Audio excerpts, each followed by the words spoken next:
Nielsen Ratings is a show just for you.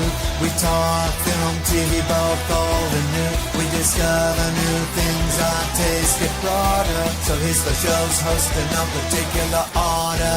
Rachel's arrived, she's making a stand. It seems like world domination is her ultimate plan. And he's a little rough, he's a little caustic. Call him what you will as long as it's not toxic. Stupendous gonna judge you on your sense of cool by asking you what your favorite Mexican food. Northern Bastard and Spider Elm say hello. It seems like everybody wants to be on this YouTube show. Run by Lance who drinks cappuccino. Everybody thinks he looks like Quentin Tarantino. So come on in and join the Nielsen Ratings. It's a show that you've all been anticipating.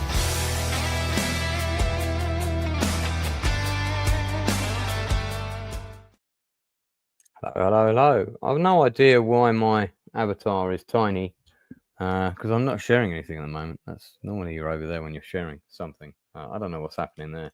But anyway, welcome to the Nielsen Ratings. Originally, there wasn't going to be a show this week because we're opening our play tomorrow, Seven Magnificent Egos. That's a picture of me on stage with one of the actors during one of the scenes. And it's our first performance tomorrow. However, today's schedule for the rehearsals got radically changed when I had a cast member who was ill. So we weren't able to do 2 run-throughs as planned. We were only able to do 1. So that actually meant that the rehearsal ended an hour early. In fact, I think it was an hour and a half early. So that was a considerable change in my original plan. And I thought, well, if I'm getting back that early, then I really should do an episode, especially as it's a chance to plug the play, although we've been doing that for weeks already. Now I just want to clarify something else. I have talked about possibly rescheduling this show next year, possibly to Wednesday. First of all, number one, it's only possible. I never said it was definite. It's possible. Secondly, it won't happen until next year. So this is still going to be on Tuesday, this side of Christmas. Yeah, I'm going to wait and see in terms of where we go going forwards. But I'm going to be going back to 4 streams a week, starting in about 2 weeks' time. So there'll be a stream on Sundays, usually around 8 or 9 o'clock. We'll be doing at least 1 industry interview every week, possibly 2. And then, of course, the Nielsen Ratings will be continuing, certainly for the foreseeable future, on Tuesday, although I might start it earlier. I may start it an hour earlier. That's probably the most likely change that's going to happen. So I've got a couple of my regulars with me today. Let's bring them in, and we are doing a slightly shorter show today. Rachel Percy Art is here, and also Northern English Bastard. Good to see you both. Hello, you beautiful bastards. Good to be here. We've got a couple of regulars in the chat. Rebel Rose is here. Snorter Poopus is here. Axel Abode is here. Good to see you, buddy. So I want to just jump straight in. The first thing I want to talk about is a new documentary that I saw last night. I need to go back and rewatch it because I was struggling to stay awake, not because of the content of the documentary, which was absolutely excellent, but simply because I was so fatigued and somewhat tired from a very long rehearsal process that day, which was very tiring. But the documentary in question is about one of my favorite character actors of all time, John Candy. And John Candy, I Like Me, has just dropped on Amazon Prime. It's included in Amazon Prime. For those people who don't know who John Candy was, he was a fantastic character actor. Predominantly sort of popped up in films from the late 70s, really got sort of first attention in the movie Stripes with Bill Murray. And that was another one that starred Harold Ramis. It was the same it was the nucleus that formed the team for Ghostbusters. And John Candy had a supporting role in that, but in which he was great. Other films you may know him from, of course, would be Planes, Trains and Automobiles, which has a particularly powerful, moving ending, perhaps one of the saddest endings of all time. Taking part in the documentary is John Candy's son, depicted here, and a number of people that worked with him over the years, including Eugene Levy. This is Colin Hanks, who's Tom Hanks' son, who produced and directed the documentary in question. And there's a whole load of other big names involved, and there's a whole load of other big names that take part. There's some great footage of John Candy from very early days when he did sort of stand-up comedy, both on Canadian television and sort of stand-up comedy bars, and then moved into film and television work, and of course eventually became a star in his own right. So yeah, man, this documentary really got me by the feels, and I was very, very into it until about an hour in, and then suddenly my fatigue hit me, and the next thing I knew, I was stirring, and it was into the last 10 minutes. So there's a chunk of it that I've missed, so I do need to go back and rewatch that. But as I say, it certainly wasn't boring. Either of you guys seen it? Rachel, Northern, have either of you guys seen this? No, not yet. I haven't wanna looked watch it. it yet. Yeah, it's good. It's good. I highly recommend it. Got to give it a 9 out of 10. Really strong piece. I think what's really makes it poignant is the fact that Candy's children take part, and there's a lot of stuff I sort of found out about him that I didn't really know. And just hearing about the kind of person he was, sort of off the set, and how he treated people. There's a great line with someone who says you can always tell what a person's like from how they treat a waiter in a restaurant, and that is so true. You can tell a lot about a person from that kind of thing. Anyway, I highly recommend it. It's a great movie, and yeah, I think you should check it out. Rachel, what have you been watching this week?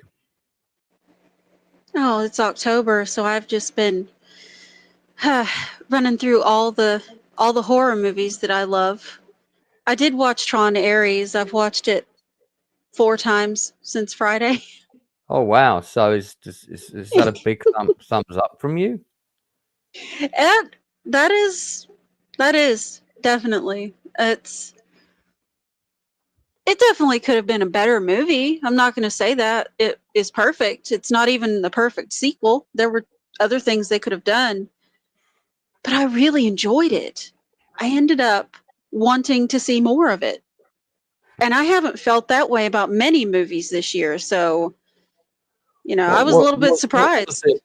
What was it about Tron Ares that, made you want to see more of it? Because I haven't seen it yet, but the reviews I have seen have not ingratiated me to, exactly into wanting to watch it.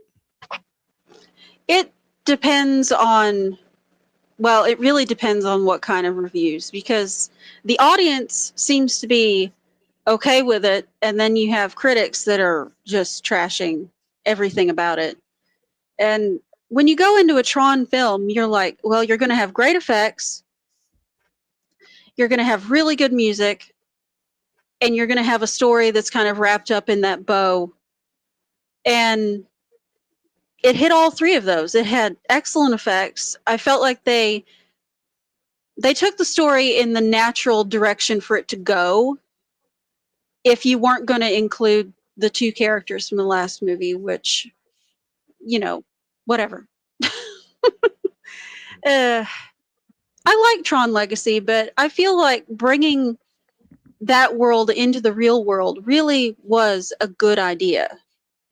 It could have been executed better in some ways. There were mistakes that they made that, it's a Disney film. They're going to make mistakes. Nothing is going to be perfect coming out of there. But okay, I enjoy the world they're selling, and I really like the character of Ares. I do really like him. And Jared Leto is not the problem for once. For once, he's not the problem. He actually did a really good job, and it felt like the Jared Leto that we used to know, who was considered one of the best actors coming up through Hollywood. And he actually tried this time. It was a relief. I actually thought he was pretty good. I think it was him who played the guy who invented WeWork, the WeWork space, and he had that crazy wife, and they tried to start that sort of school for gifted children and alternative ways of teaching, and it all collapsed, and also the value of the company collapsed, and he couldn't quite bullshit his way to. But his performance of that character and the person he was playing, and I've seen video footage of, I think it's him. Perhaps I should check to see if Jared Leto did actually play that performance. I'm not praising him needlessly, but I'll check in a second. I thought he was very good in that show. I'll get the name of the show in a minute. Northern, have you seen Tron Ares? I have not seen any Tron movie whatsoever. I keep forgetting to check out the first one. Blimey, that's useless then. It's on my to-do list. It's terrible. I mean, okay, so your rating of it's obviously going to be pretty high. What would you rate it? It'll have to be a 10. Since there are, Not you. he's gonna not. I ain't seen it, but I'll rate it anyway. He's gonna give it a 10 just for the soundtrack. No, Yeah. but since there are things that I would definitely change story-wise, once again, it's just the story. Everything else works. It's just the writing that could have been stronger. I'd give it. It's a common criticism of it. I mean, certainly from just scrolling through a handful of reviews here. Great visuals, lazy writing seems to be the main heading for this one. But there's nothing offensive about it. Like, it doesn't trash the lore. It goes right in line with it, which is amazing for a sequel right now. Right. But I'd say it's a 7 out of 10 movie, but it could have been a 9 out of 10 movie if the writing had been stronger. I hear you. Well, that seems like a bit of a missed opportunity there, but Yep. I mean, hey, okay, at least it is what it is. At least it had something. Axela Bodie says, I hated the music. It annoyed me every time it came up. People get mad at Nolan for his score. At least he puts it in the right places. Interesting point. Oh, look, we've gone back to normal. That's good. Hey, you fixed it. Yeah. Through no intention of my own. It just seems to have happened. So, all right. Well, seems like it's certainly worth seeing on the big screen just for the visuals. I mean, whether a lot of people could argue that Avatar was worth seeing on the big screens for the visuals, and they didn't like the story, but visually it was stunning. I personally didn't mind the story of Avatar. I thought it was perfectly fine, and I liked the first film. Second film is I'm definitely with you on that. I wasn't a fan of the last Tron movie, I'll be honest. I kind of went to see it, and it was like, it kind of looks good. There's some interesting characters here, but what is happening? And I was just not invested in any character, nor did I care about anyone. I mean, did you care about the characters in this story? I did. I wanted to see them succeed at least. And they did do some smart things, because every Tron movie has had one section that kills the pacing of the movie, just kills it. And they did the smart thing in this one where we didn't just stop the plot for 45 minutes and have the journey to the transition portal, because that's been in every Tron movie, and the plot just kind of stops for that to happen. They did the smart thing with this, and they kept that to about maybe 4 minutes of the movie. Okay. They were really good with that. But I actually did care about these characters. I wanted Ares to succeed. Jared Leto makes him a sympathetic character that you do want to see gain his humanity, which is his story. That's what he's trying to be, the modern Prometheus, essentially. Interesting. And I cared about Eve. I felt like that was one part that could have been stronger. I would have written her to be a stronger character than she is. The villain, he is a weak point despite Evan Peters being great in the role. And it's only a weak point because we just finished Alien Earth, and that's almost the same character. Right. It's this eccentric tech bro that doesn't care about the consequences. And that works as a villain if we weren't seeing it in every movie that involves tech. We need a break from that stereotype for a little while, I think. But other than that, I really don't have any complaints about it. It was him in that show, incidentally. We Crashed is the name of the miniseries. It came out in 2022. I remember watching this at the time. My life felt like it was crashing at the time. And true story of WeWork, also starring Anne Hathaway. If you haven't seen this, which was on Apple TV at the time, I'm guessing it's probably still on there. I highly recommend it. And he has an uncanny likeness to the real guy. And as I said, these are the people who invented the WeWork space and the various characters surrounding it. And it was a really interesting and very eye-opening piece of drama. 8 episodes. Anthony Edwards there. God, nice. I remember him on ER when he was so much younger. But it's a great show. If you haven't seen it, I highly recommend it. I give it a solid 8. Really good show. Is it me, or does Jared Leto just need to do more independent stuff and stay away from all these like big box office movies that are just gonna flop? I mean, I don't know. One could argue that if you get offered a script to do Tron Ares and your paycheck on it's gonna be, I mean, he would have got at least 3 million.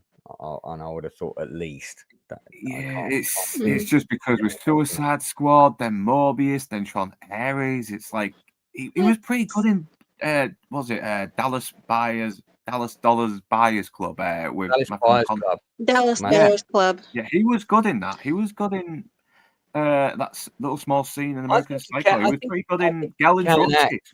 I think he can act, and certainly We Crashed. It's proof of that for me, but he's been in a number of very bland projects.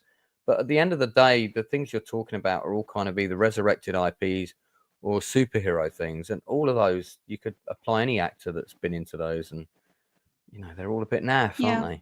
So, I mean, these actors, they're taking these for the paycheck, and then they use that paycheck to maybe support an independent project that they really want to do. It's not like they are just enamored of playing the Joker or Morbius. Do you really think that Jared Leto just wanted to play Morbius? I don't think so. I think he wants to have his independent projects and make his music, and he just needs that paycheck to fund that. Yeah. I think that's a big part of why he takes these. That's almost certainly true. And now a message from our sponsors. Here is a picture from 7 Magnificent Egos. Yul Brynner in action with Walter Mirisch, working out how to make the Magnificent 7. There we go. More of these messages later. All right. Northern, do you have a recommendation?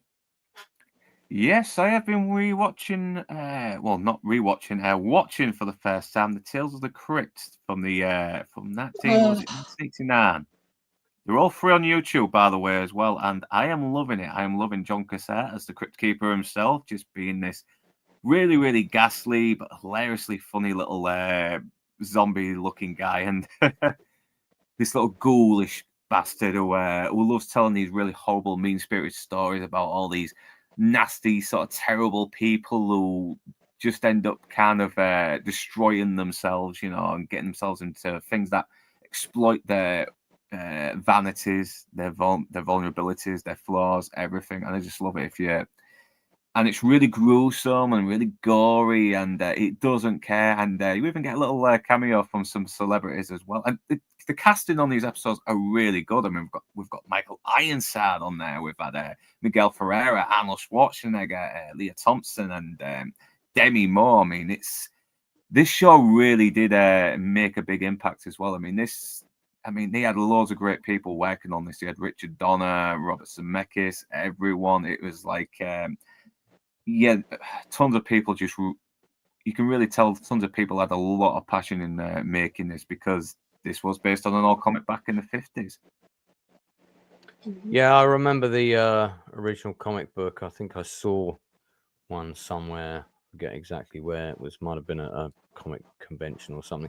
These came out on VHS in the 1990s, early 1990s. There was about 5 or 6 of them. I think they had sort of 3 to 4 episodes on each cassette. And, they were pretty fun. I know Enzo's been kind of reviewing them on his Monday show, which is, I always kind of wake up. Who doesn't want to wake up to the sexy sounds of Stupenzo talking? Now that's entertainment. Yeah. Great voice by John Cassette. How many of them have you seen? I think the last one I saw was the one where the woman and the guy she's having an affair with killed the husband, and Michael Ironside is investigating them. That's the last one I've seen up to now. Right. Okay, so how many have you seen in total? Maybe about a season and a half. I have not watched the other seasons yet, and I've not finished season 2 yet. Kind of just been busy trying to get another few videos out, so especially for Halloween. I was hoping to get some of them early in September, but life has just been happening a bit recently. Yeah, I hear that. So okay. This is a bit of a difficult one to give a Nielsen rating out of 10 on. I'll give it 10 corpses out of 10. 10 corpses out of 10. Yes. Appropriate. Dead, make your pick. I've seen these. It was a long time ago. I don't know how many of them I saw in total. I did see the Michael Ironside one. I've caught bits and pieces of it on Stupenzo's channel, but interesting show. It's just got that whole kind of creep show. We had the creep show one, which was a slightly bigger budget cinema version of Tales of the Crypt. That came out at some point. That was kind of fun. The oil slick in the lake that's actually a creature, that was the best vignette in that trio of films. Is that the second one? I think Yes, it is. Creep Show 2. This is Creep Show 1. Is that one with Dan Aykroyd? Do you want to see something really scary? Is that Creep Show 1? Yeah. Leslie Nielsen was like the villain in the first one, and he was convincingly scary in it. I mean, just the fact that he's watching these people drown and just having this sort of like a glass of champagne while laughing his ass off at it. It's just brilliant. It's so diabolical. He was actually really good in sort of straight, Forbidden Planet. Oh, he's good in that. He is great in that. No, he kind of made his career went global with Naked Gun and Police Squad and all of that stuff. But he was a great straight actor. I mean, of course, he's got a brief, very small part in the Poseidon Adventure when he goes, "Oh my God," and the wave hits. But if you watch another movie from the 1980s, which, as we know from The Inside Man, is a period where no good films were made, apart from the 50 that he's recommended so far. Nuts with Barbara Streisand, which came out in 1987. She plays a high-class prostitute who murders a client, and in self-defense, and she wants to conduct her own defense. She wants to be sane, and they're trying to say that she's insane. They're trying to have a kind of section, basically, is what we would call it in the UK, and put in a mental institution. And she's really good in this. It's a bit of a passion project for Streisand. She was the producer on it. She very much, kind of put the thing together. It's her production company. She did the music for it. Richard Dreyfuss stars as the guy who's trying to prove that she's sane. And Leslie Nielsen is the client in sort of the flashback scene of the murder, and but it's it's a good film. I tell you who else is in it: Eli Wallach. Love Eli Wallach. Yeah. Hey, zombie! You don't know what you are. Who of course is in the Magnificent Seven, and Yeah, the villain in that. yeah, and you're going to get to see him on stage on Sunday, Northern. So Yes, in spirit, in the body of someone else, but it'll do. It'll do. indeed, yeah, actually, the guy that plays him is really good at playing him, and Eli Wallach's only got 2 scenes in the play, which is the meeting scene, and then you see him on set with his men. But both those scenes are great. They're a lot of fun. So, have either of you guys seen this Nuts from 1987? I have not. This is the first No, I time hearing it. haven't. Yeah, I mean, it does feel very packaged. It's one of those things where the star gets together and kind of says, "Okay, this is going to be my Oscar script. This is going to be the one where I get nominated for Best Actor and all that kind of thing." And I don't think that she got it. I don't think she got the Oscar for this. But it's I think if you go back and watch it now, it's going to feel probably better than it did then, because we were spoilt for these kinds of dramas in that period. There was a number of good, solid dramas that were, courtroom thrillers and that kind of thing. We had Jagged Edge not that long before this, which, by the way, is an infinitely superior film. So there wasn't a shortage of these kind of quality. But compared to the stuff we're getting today, I think, this is definitely going to be top of the tree. And Martin Ritt, who directed it, was a pretty competent director, and he had done things like The Spy Who Came In From the Cold. He'd worked with all the big names, Paul Newman, Richard Burton, James Earl Jones, Sally Field, Rip Torn, Cecily Tyson, Paul Winfield, James Garner. So he'd been around and done a lot of some fairly well-known feature films. But this was his last movie. So so it's worth checking out. I was just checking to see if Streisand, whether did she get critical reception. So yeah, I mean most of the critic reviews were positive, but it doesn't have. I would agree, it doesn't. Somebody said it doesn't have a lot of momentum, and I think that's true. I think Barbara Streisand's performance in it is great, and Dreyfuss is great. Dreyfuss got nominated for a Golden Globe, but yeah, I mean that was it. It wasn't the Oscar winner that I think people thought it was going to be, or probably Streisand hoped it was going to be. But I was working at the cinema when this one was on, so that's my oldie recommendation. Worth seeing. Not the best legal drama ever, but certainly a cut above average if you haven't seen it. Yeah, Rachel, you got another one for me? Oh, goodness. What? I have to think of everything I've watched. I've just been watching movies nonstop, it feels like, for the last 2 weeks. Yeah.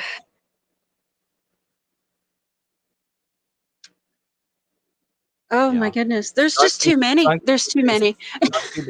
Carry On Screaming that we did last Friday. Shameless, not shameless promotion. Oh,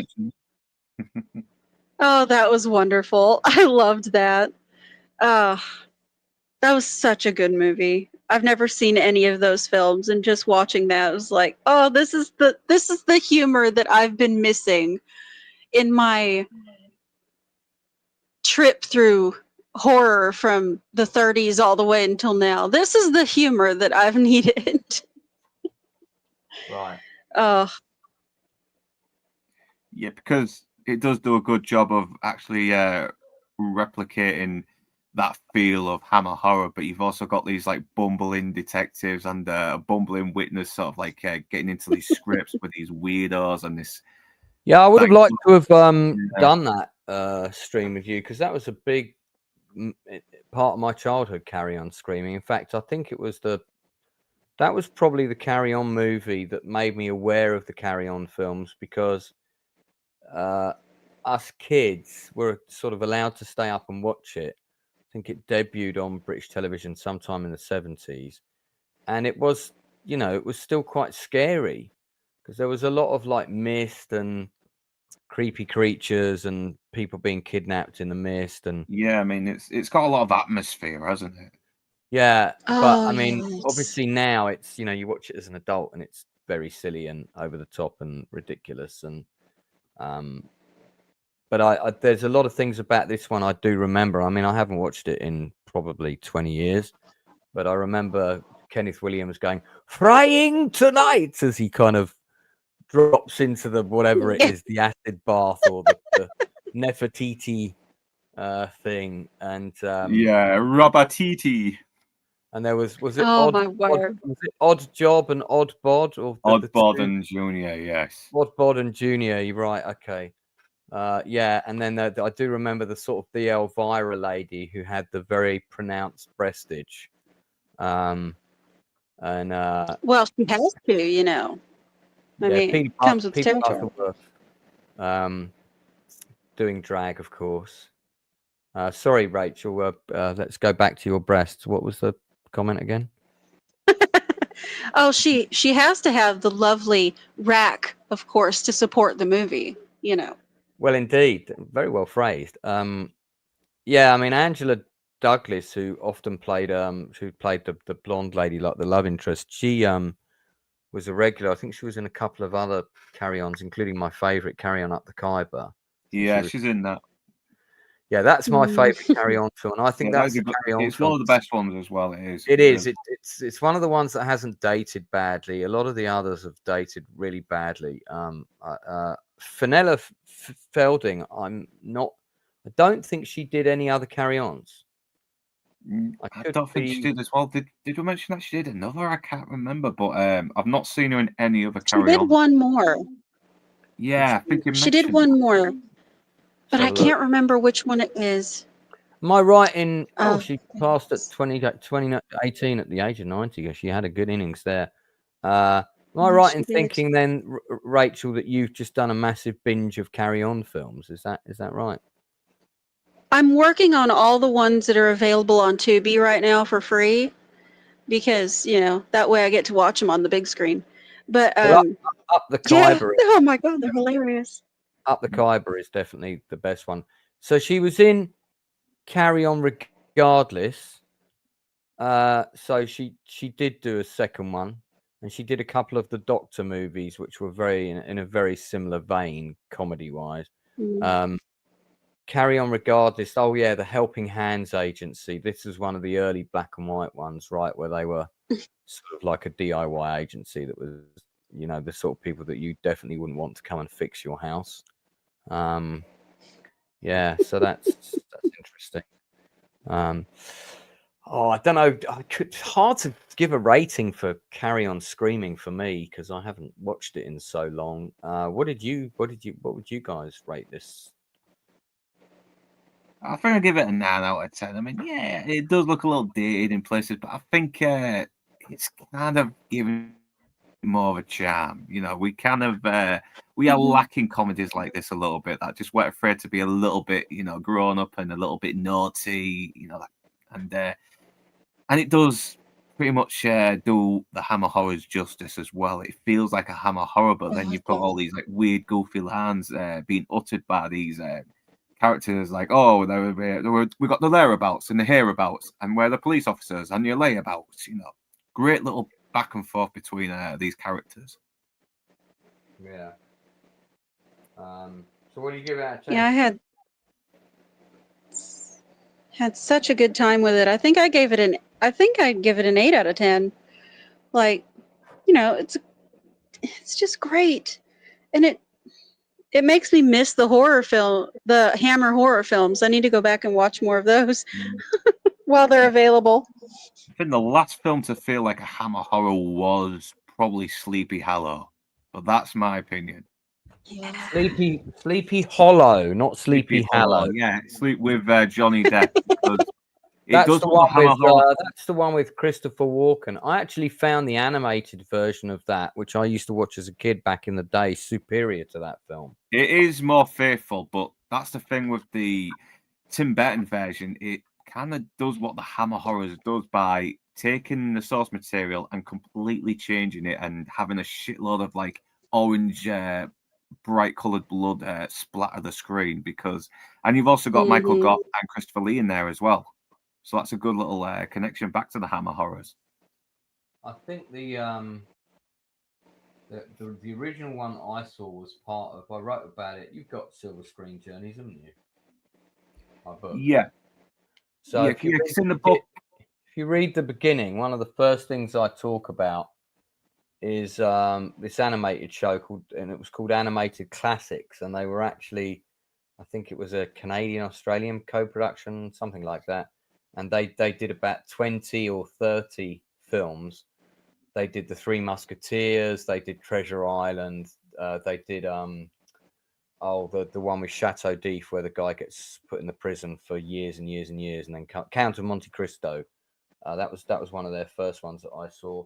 They did Mysterious Island, and they were very, very. The graphics are very, very simple. They're very dated now, but at the time, these were the stories that really captivated me, and the one that scared the absolute crap out of me was their version of Sleepy Hollow. And most of them are actually, you can find them on YouTube, or certainly they were there last time I looked. I'm just having a quick look now.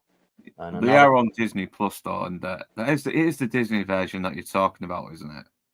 No, I'm not talking about. No, I'm not talking about the Disney version. I think the Disney version is it's this one. The Disney version is the one where they pull the book out like this off the shelf, right? You're talking about this one. Mm. Yeah, it's the one that's put with Mr. Toad. It's like the book. Are you cutting out, man? Got very sort of... Yeah, we can't hear you. What's that? We couldn't hear you for a minute. You were cutting out. Oh, okay. You can hear me now. Yeah. So, no, I'm not keen on this version. It's all right, but I don't think this is the one. This isn't the animated classics version. So this is the old Disney one, right? Yeah. Yeah. Yeah. I know the headless horseman is still pretty scary in this as well. It just goes. The headless horseman is the headless horseman is scary in absolutely any version of this, whether it however crude it is. But the one I'm thinking of it would be from the 1970s, I think. Let me just check. I don't think. I found it. I found it. Here, I think it's this one. Let me see. Oh, I don't know. Maybe not. Hard to tell. This might be a different one. Yeah, it might be this one. I mean, these things are, I'm trying to remember stuff from my childhood that's clouded with all kinds of fragments. But yeah, this is the one because it was Australian production company that was behind these. And the whole sequence when he gets chased by the horse and all of that stuff. See, that for me was proper scary because the whole thing is, which isn't really covered in the Tim Burton one, is that he has the romantic interest with the school teacher, who's the lady on the left, and then there's a big sort of meathead guy who's like a farmer, this guy, and it's sort of set up that he's really the headless horseman, and he murders Ichabod Crane so that Ichabod Crane doesn't get to marry the school teacher. This is just part 1. I assume there's part 2 of this somewhere. Oh yeah, here it is. So but the thing I always remember about this version is it starts and ends with the ending. So he's kind of riding through the forest. He sees the hanging tree, and on the hanging tree there's like a some kind of cloth which he thinks is a creature, and then he's like, oh, he's relieved because it's not anything. And then suddenly he turns around, and there's the headless horseman coming after him. Yeah, this is it. There you go, the cloth on the tree. So this is the one that I saw as a kid. This really scared the crap out of me. I mean, it really did. I probably was only like 5 or something when I watched it. But The visuals are still very creepy, though. I mean, I'm not going to lie. Look at that. That is still some very creepy imagery. I'm going to drop the link for this in the chat for anyone who might be interested in checking these old things out. I mean, bearing in mind they are very much of their time. But I might do a stream about animated classics at some point and go back and look at them all, because they are on here. In fact, if I just do that and then do a search, I think you do get a whole load of them come up. You're gonna have to some of the welfare Bashki Lord of the Rings as well. The very forgotten late 1970s Lord of the Rings. I've there she is. I've got the DVD of Ralph Bashki's Lord of the Rings. I also, at one point, had the double vinyl album soundtrack by Leonard Rossman, which I stupidly gave to this girl. You know, the sort of thing that you do when you're a teenager. But and that soundtrack was good. I can remember the main theme tune now. You know, it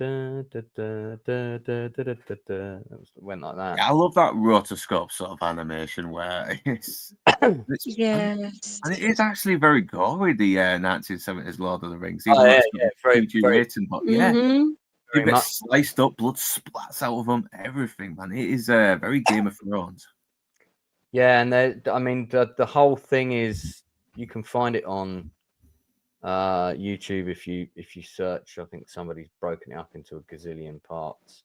I've got it on DVD anyway, so. And I've got it on DVD. I mean, I love the animation in this. I think the animation in this is really clever. It's kind of, and actually, in some ways, it's kind of aged better, because at the time, it just not sure why. You're breaking up again.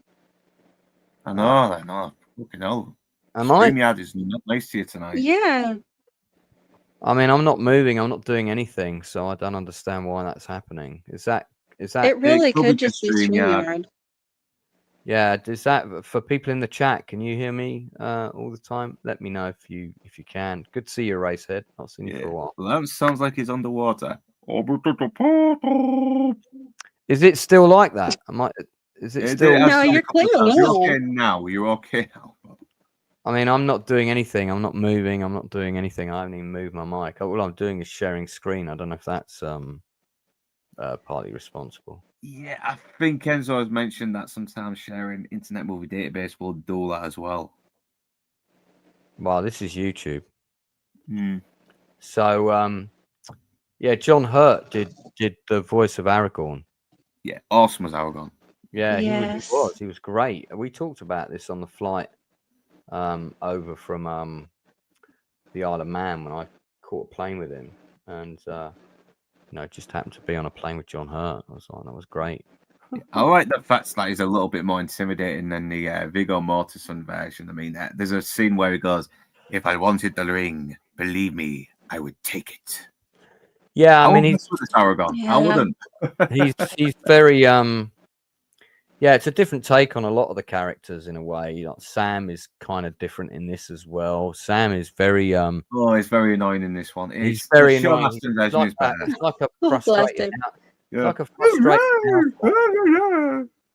It's like Yeah. it's like the simple Jack of Hobbits. It's like Jesus. Yeah, I mean, That's rough. Oh my gosh.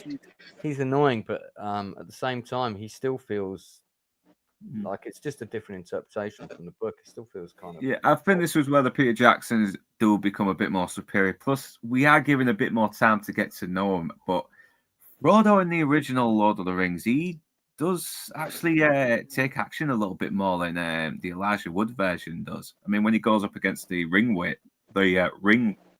wraiths, he actually goes up against them while Frodo just drops his sword and then falls back and is like, "Oh my god, I'm scared, please don't kill me."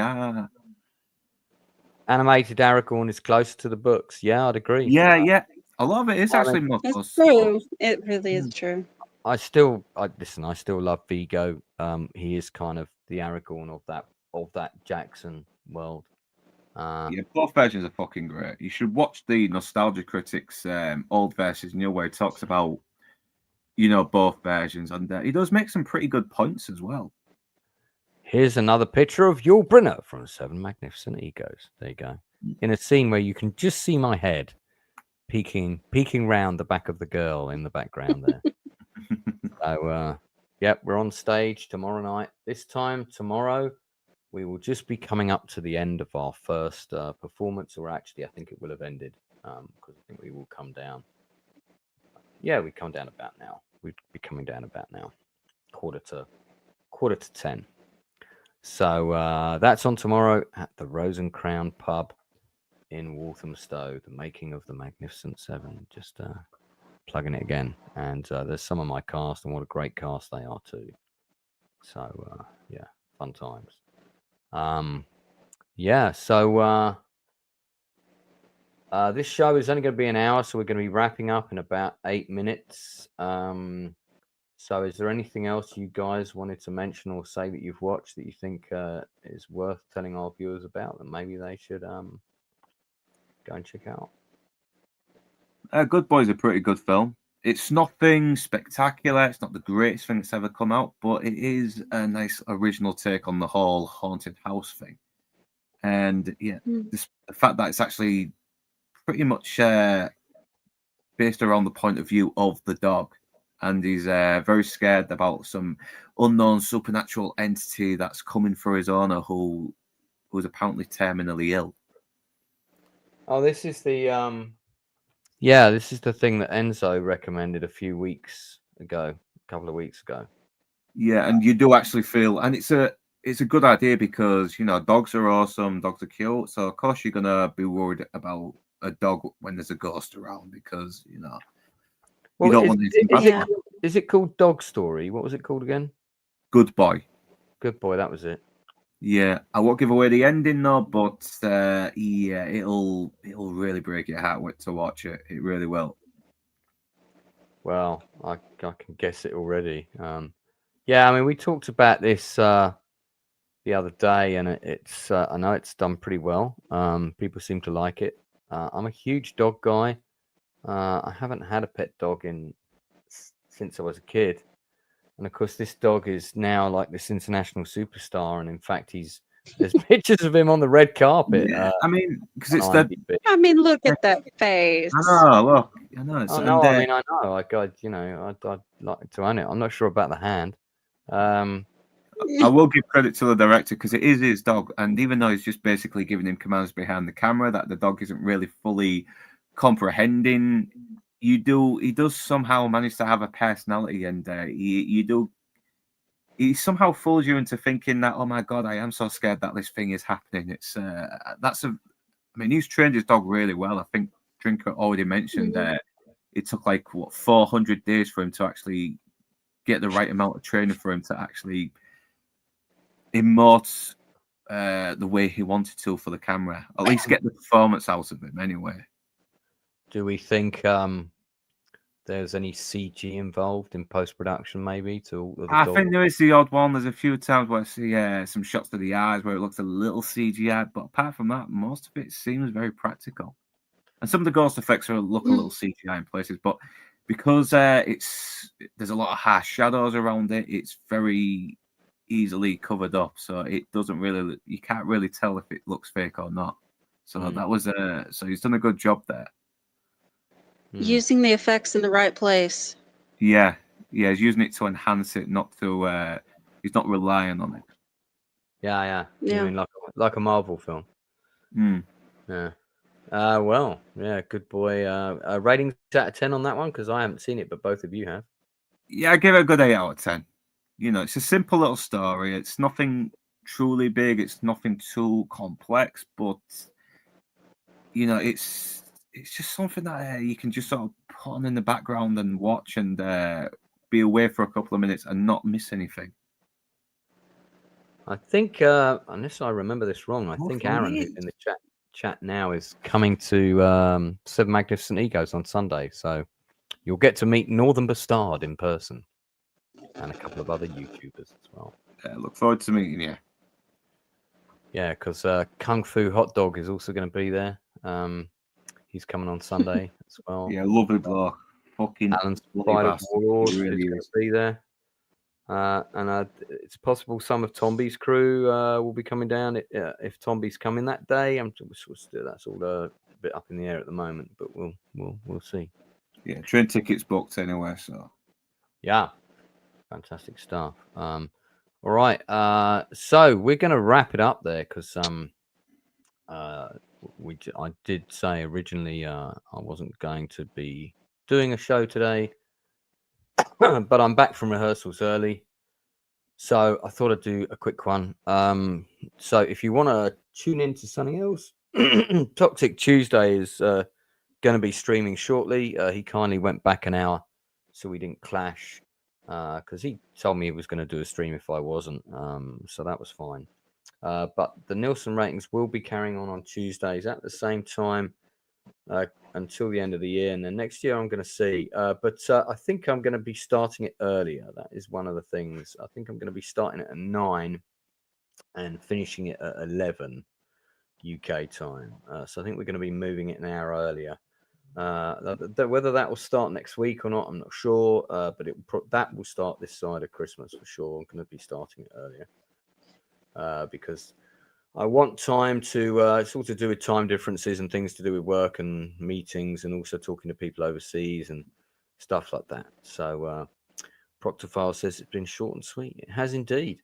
We should do more of these.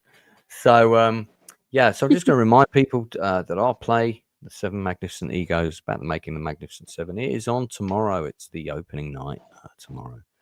Going to be a bit of an exciting time and also a bit of a nerve-wracking time. But I highly recommend you come if you're in London or near London. We have got just 6 shows for this, and we're hoping to take it somewhere else. I would love to take it to the States, of course.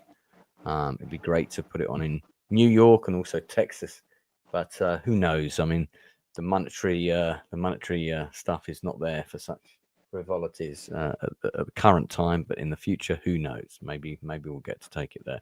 Certainly, we're intending on putting the play on in London again. Yeah. All right. That's it from us for tonight. I will see you next week, probably at 10 o'clock, I think. But we'll confirm. I think it's going to be the regular time, the regular spot next week. So, yeah. So that's good night from me, and it's good night from my panel, Rachel and Northern. And we're not going to have any credits today because I want to talk to Northern quickly before he jumps over to the other side. So, yeah, I will see all you guys later. Thanks very much for tuning in. Thanks to all the regulars, and yeah, we'll speak to you soon.